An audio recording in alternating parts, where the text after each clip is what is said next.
When I was 10, my dad said, "You'll never be half the man I am." I spent years trying to prove him wrong.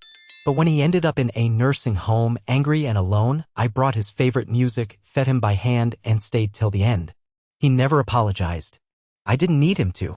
When I was 10, my dad told me I'd never be half the man he was. It wasn't a shout or a lecture, just a cold, offhand remark thrown over his shoulder as he walked out of the garage, his boots crunching on the gravel driveway. I don't remember exactly what I'd done to earn it. Maybe I cried when he yelled at me for dropping a wrench, or maybe I'd hesitated when he told me to climb a rickety ladder to grab something from the shelf. Whatever it was, his words hit me like a stone sinking into deep water, settling heavy in my chest. I stood there, a skinny kid in a too-big flannel, my hands still greasy from trying to help him fix the old pickup truck. I didn't cry, not then. But I felt something shift inside me, a storm of emotions I couldn't name. Shame, maybe, for not being what he wanted. Fear that he was right. And a stubborn, burning need to prove him wrong. I made a silent vow that day I'd be better than him. Stronger. Tougher. Not in his way, but in mine. Dad's idea of a man was clear, even to a 10-year-old. It was in the way he carried himself, shoulders squared, jaw set, never asking for help. It was in the way he worked long hours at the steel mill, coming home with calloused hands and a temper that could flare without warning. It was in the way he dismissed anything soft, tears, apologies, hugs, as weakness. To him, being a man meant standing alone, unyielding, a fortress no one could breach. And I, with my tendency to cry at sad movies or talk about how I felt, was already failing his test. I didn't hate him for it.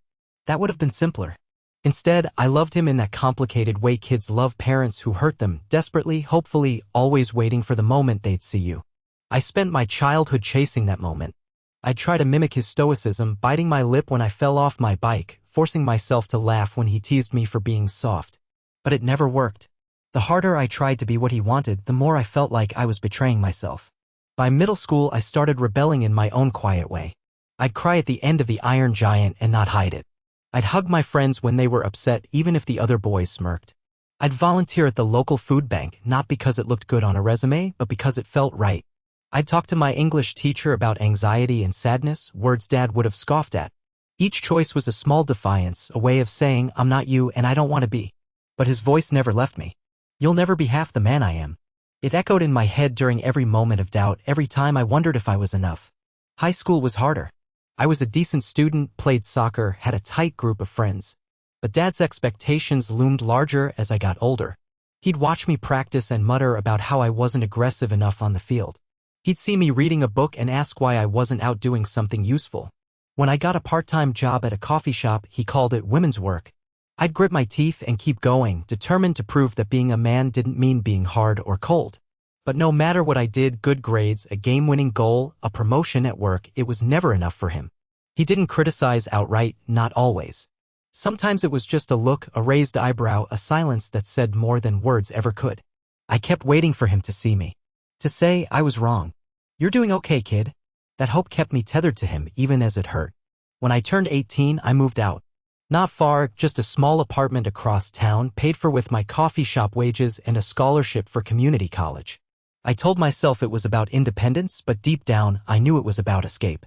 Living with Dad was like living under a microscope, every move judged against his impossible standard.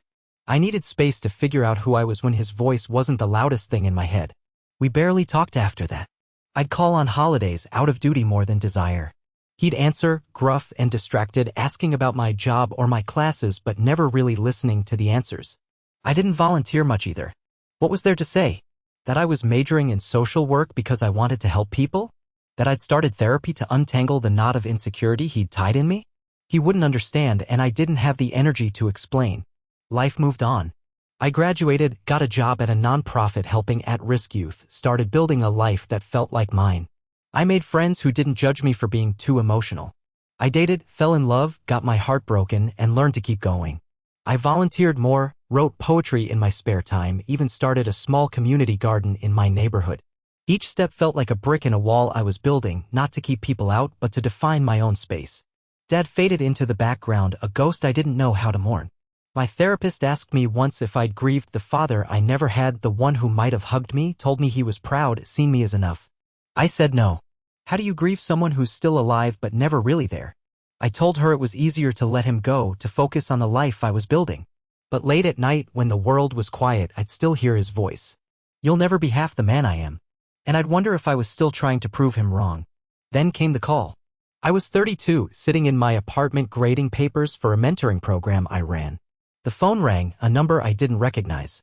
A woman's voice, calm but professional, told me my dad had had a stroke.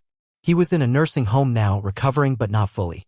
The damage was significant: speech, mobility, memory, all affected. They'd found my number in an old notebook he kept in his wallet. No other family was listed. My mom had died years ago, cancer taking her quickly when I was in my 20s. I was all he had left. I didn't say anything for a long time. The woman asked if I'd visit. I said I'd think about it. For weeks I wrestled with it. Part of me wanted to ignore the call, to let him face the consequences of his life alone, just as he'd always preached. He didn't deserve my time, not after years of making me feel small. But another part of me, the part that still remembered being 10, standing in the garage, hoping for his approval, couldn't let it go. I wasn't thinking about him, not really.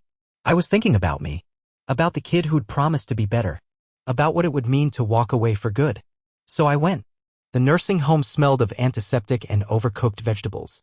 It was a beige, sterile place, the kind that tries to feel warm but doesn't quite manage it. Dad was in a small room at the end of a hall, sitting in a wheelchair by a window that looked out on a parking lot. He was thinner than I remembered, his broad shoulders hunched, his hands trembling slightly in his lap. The man who'd once seemed like a giant was now a question mark, curled into himself. He didn't recognize me at first. His eyes, still sharp but clouded with confusion, studied me like I was a stranger. I said my name, told him I was his son. He blinked, his mouth twitching like he was trying to place me. Then he nodded, more to himself than to me, and looked away. I didn't know what I'd expected. A tearful reunion? A sudden outpouring of regret? Whatever I'd hoped for, it wasn't this, a tired old man who barely knew I was there. But I came back the next week. And the week after that. I don't know why exactly. Maybe I wanted closure. Maybe I wanted to prove something, not to him but to myself. I started bringing things. A small Bluetooth speaker with his favorite music, classic rock, soul, the stuff he used to blast in the garage on weekends. The Rolling Stones, Otis Redding, Creedence Clearwater Revival. He closed his eyes when I played it, his shaky fingers tapping the armrest, sometimes humming along to Ain't No Sunshine or Paint It Black. It was the closest I'd ever seen him to peaceful. The nurses said he'd stopped eating full meals, so I started bringing food. Soft oatmeal cookies from the bakery he used to love. Sliced apples with peanut butter. Soup in a thermos I'd warm up at home. I'd feed him by hand when he couldn't manage the spoon, wiping his chin when it spilled. He never thanked me, but he didn't push me away either. That felt like progress. Some days he was lucid. He'd ask questions, his voice slurred but sharp. "What do you do for work?" he asked once, out of nowhere. I told him about my job, about helping kids who felt lost, about the community garden I'd started. He listened, or seemed to, then muttered, "Huh." No praise, no criticism, just a neutral sound. For him, that was a conversation. Other days, he was somewhere else. He'd ask about Mom, forgetting she'd been gone for years. I'd remind him gently, and he'd nod, his eyes drifting to his lap like he was losing her all over again. Once he asked if I was married. I said no, not yet, but I was happy. He didn't respond, just stared out the window. I kept coming back. Not for him, not really, but for the part of me that needed to know I could show up without expecting anything in return. Each visit was a choice, to care, to be present, to be the man I decided to be, not the one he tried to shape. The nurses started to know me by name. One of them, a kind woman named Maria, pulled me aside one day. "He talks about you when you're not here," she said.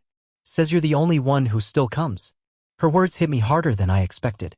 I'd spent so long feeling invisible to him, and now, in his fractured mind, I was the one thing he held onto. As the months passed, Dad got quieter. The music didn't spark him anymore. He stopped eating the cookies, then the soup. He'd stare at the ceiling, his breath shallow, his hands still. I'd sit with him, sometimes reading aloud from a book of short stories I'd found in his old things. Sometimes I'd just hold his hand when he let me. It was bony and cold, nothing like the hands that used to toss me a football or fix a carburetor. The night he died, I was there. It was late, the nursing home quiet except for the hum of fluorescent lights. I'd been reading to him a story about a man rebuilding his life after loss.